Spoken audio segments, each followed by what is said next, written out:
Halo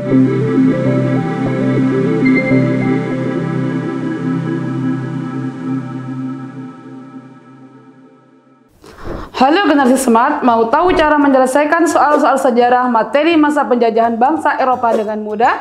Bersama saya Ibu Masruroh, yuk simak video ini sampai selesai.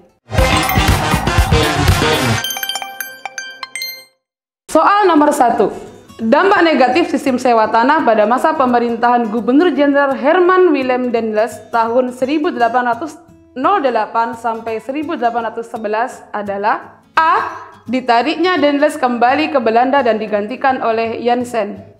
B. Dikuasainya perekonomian Indonesia oleh swasta Belanda dan Cina. C. Munculnya kesewenang-wenangan tuan tanah swasta terhadap rakyat. D. Dikuasainya sebagian besar tanah di Indonesia oleh swasta Belanda dan Cina. E. Terjadinya perlawanan besar-besaran oleh rakyat Indonesia terhadap Daendels. Generasi smart, jika soal seperti ini, cara menjawabnya adalah Herman Willem Daendels adalah Gubernur Hindia Belanda ke-36, dikirim oleh Raja Belanda Louis Napoleon. Tugas utamanya adalah mempertahankan Pulau Jawa dari serangan Inggris. Untuk itu, maka dia melakukan kebijakan 1. Bidang pertahanan, 2. Bidang ekonomi dan keuangan, 3. Bidang sosial. Untuk memperbaiki keadaan perekonomian, Daendels melakukan berbagai upaya untuk menambah kas negara demi memodernkan struktur ekonomi masyarakat Jawa.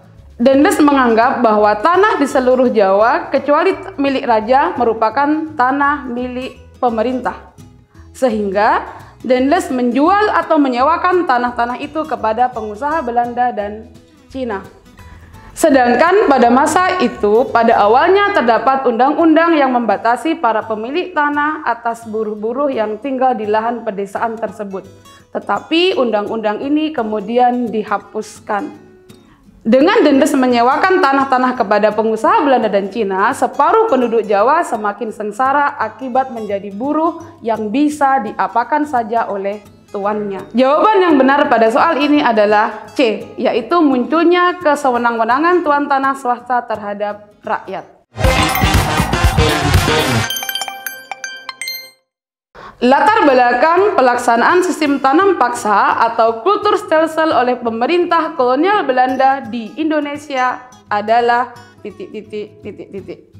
A. Ingin menjadikan Hindia Belanda sebagai pusat perdagangan tanaman tropis. B. Sesuai dengan kebiasaan tradisional raja-raja pribumi di Jawa. C. Cara terbaik untuk mengisi kas pemerintah yang kosong. D. Desakan dari kaum liberal dalam parlemen Belanda. E. Bagian dari kesepakatan dalam Kongres Wina. Baik, generasi smart, jika soal seperti ini, cara menjawabnya adalah sebagai berikut. Kulturstelsel atau sistem sewa tanah dilatar belakangi oleh yang pertama adalah kondisi di negeri Belanda, yaitu defisit keuangan akibat perang kemerdekaan rakyat Belgia. Yang kedua, kondisi di Hindia Belanda, yaitu defisit keuangan akibat perang Jawa. Sehingga dengan kondisi ini maka pemerintah kolonial Belanda berkeinginan, yaitu memperoleh keuntungan yang besar dari perkebunan dan perdagangan sehingga dapat mengisi kas pemerintah yang kosong. Dengan demikian, pada soal ini jawabannya adalah C. Cara terbaik untuk mengisi kas pemerintah yang kosong. Soal nomor 3. Jalan Raya Pos atau The Groot Postweg adalah jalan yang dibangun sepanjang Pantura Jawa dari Anyar sampai Padarukan atas perintah Gubernur Jenderal Herman Willem Daendels. Manfaat pembangunan jalan tersebut adalah A. Perdagangan kopi semakin berkembang pesat. B. Pangeran Kornel diangkat sebagai Bupati Sumedang. C. Penyediaan upah untuk para pekerja oleh para bupati. D. Dibentuknya Dinas Pos oleh pemerintah Hindia Belanda. E. Perjalanan Surabaya Batavia ditempuh dalam waktu 40 hari. Pembahasan soal 3, perhatikan peta berikut ini.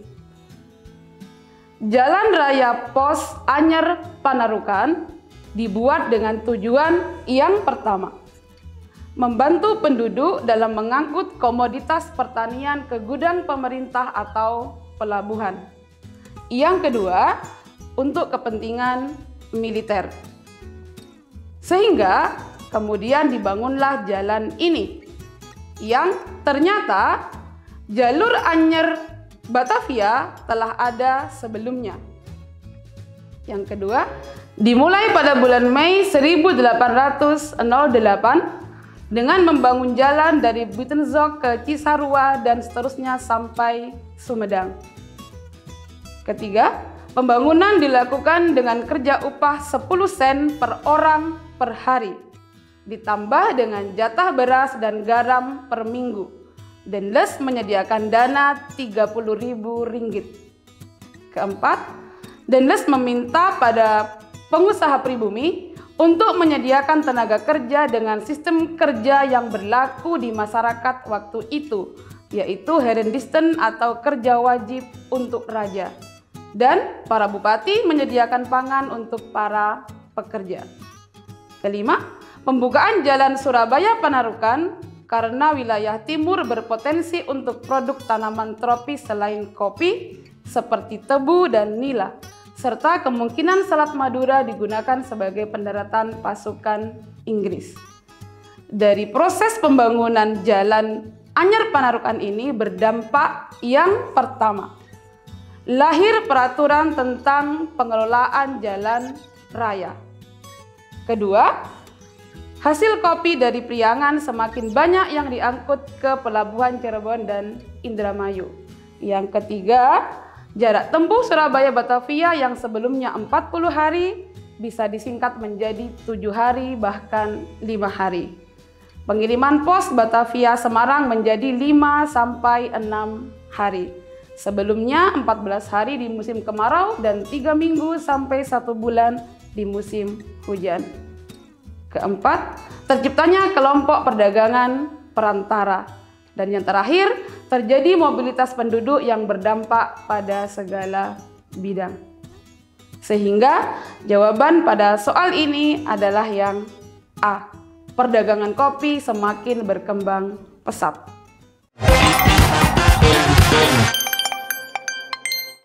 Soal nomor 4 masih berkaitan dengan sistem tanam paksa. Sistem tanam paksa atau Kulturstelsel berdampak buruk terhadap ekonomi dan kesejahteraan sosial penduduk Indonesia saat itu. Kelaparan mengakibatkan penurunan jumlah penduduk di Jawa. Dampak buruk ini disebabkan oleh penyimpangan pelaksanaan tanam paksa, diantaranya adalah A. Penduduk desa harus menyediakan 1/5 tanahnya untuk ditanami tanaman wajib. B. Penggarapan lahan tanaman wajib diawasi langsung oleh penguasa pribumi. C. Nilai jual hasil tanaman wajib ditentukan oleh pemerintah kolonial Belanda. D. Petani bertanggung jawab atas kegagalan panen tanaman wajib. E. Lahan untuk tanaman wajib dibebaskan dari pembayaran pajak. Pembahasan soal 4. Perhatikan kebijakan tertulis dengan praktik nyata Kulturstelsel sebagaimana tabel berikut ini. Dalam kebijakan tertulis Kulturstelsel, penduduk atau petani diwajibkan untuk menyediakan 20% lahan pertanian ditanami tanaman ekspor yang sudah ditentukan oleh pemerintah Belanda. Praktik nyatanya, lahan yang dipakai ternyata melebihi dari 20% karena ada namanya sistem kultur prosenten. Praktik-praktik yang lainnya juga melanggar dari yang tertulis ini. Di antaranya adalah petani yang mengalami gagal panen tetap harus menanggung sendiri semua kerugiannya, Padahal di dalam aturannya kerugian gagal panen ditanggung oleh pemerintah Hindia Belanda. Jika Anandaku menemukan soal seperti ini, maka silakan diperhatikan pada pelaksanaan dan praktik nyatanya. Dan di soal ini jawabannya adalah D, yaitu petani bertanggung jawab atas kegagalan panen tanaman wajib.